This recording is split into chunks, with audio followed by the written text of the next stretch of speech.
Hi, ಮಾವಿನ ಹಣ್ಣಿನ season ಮುಗಿತಾ ಇದೆ. ಅದು ಮುಗಿಯೋದ್ರೊಳಗಡೆ ಏನೇನು ರೆಸಿಪಿಗಳಿವೆ ಎಲ್ಲದನ್ನು ಟ್ರೈ ಮಾಡಬೇಕಲ್ವಾ.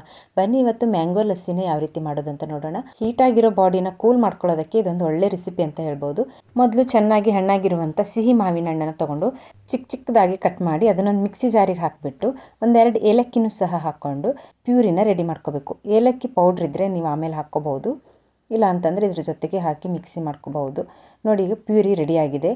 ಇದಕ್ಕೆ ಇವಾಗ ನಾನು ಬೇಕಿರುವಷ್ಟು ಸಕ್ಕರೆ, ನಮ್ಮ ಸಿಹಿಗೆ ಬೇಕಿರುವಷ್ಟು ಸಕ್ಕರೆ, ಹಾಗೆ ಒಂದು 150 ಗ್ರಾಮ್ ಆಗುವಷ್ಟು ಮೊಸರನ್ನು ಕೂಡ ಸೇರಿಸಿ ಸ್ವಲ್ಪ ಕೋಲ್ಡ್ ವಾಟ್ರನ್ನು ಕೂಡ ಸೇರಿಸಿ ಇದನ್ನು ಇನ್ನೊಮ್ಮೆ ಮಿಕ್ಸಿ ಮಾಡ್ಕೊತೀನಿ. 1 ಸೆಕೆಂಡ್ ಆನ್ ಆಫ್ ಮಾಡಿದರೆ ಸಾಕು, ಲಸ್ಸಿ ರೆಡಿಯಾಗೋಯಿತು.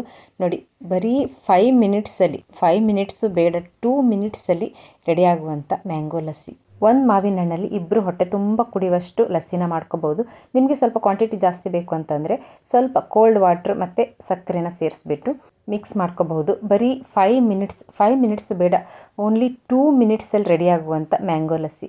ರೆಸಿಪಿ ಏನಾದರೂ ನಿಮ್ಗೆ ಇಷ್ಟ ಆಗಿದರೆ ಪ್ಲೀಸ್ ಒಂದು ಲೈಕ್ ಮಾಡಿ, ಶೇರ್ ಮಾಡಿ. ಹಾಗೆ ನೀವೇನಾದರೂ ನನ್ನ ಚಾನಲ್ಗೆ ಸಬ್ಸ್ಕ್ರೈಬ್ ಆಗಿಲ್ಲ ಅಂತಂದರೆ ಪ್ಲೀಸ್ ಸಬ್ಸ್ಕ್ರೈಬ್ ಮಾಡಿ, ಸಪೋರ್ಟ್ ಮಾಡಿ. Thank you for watching.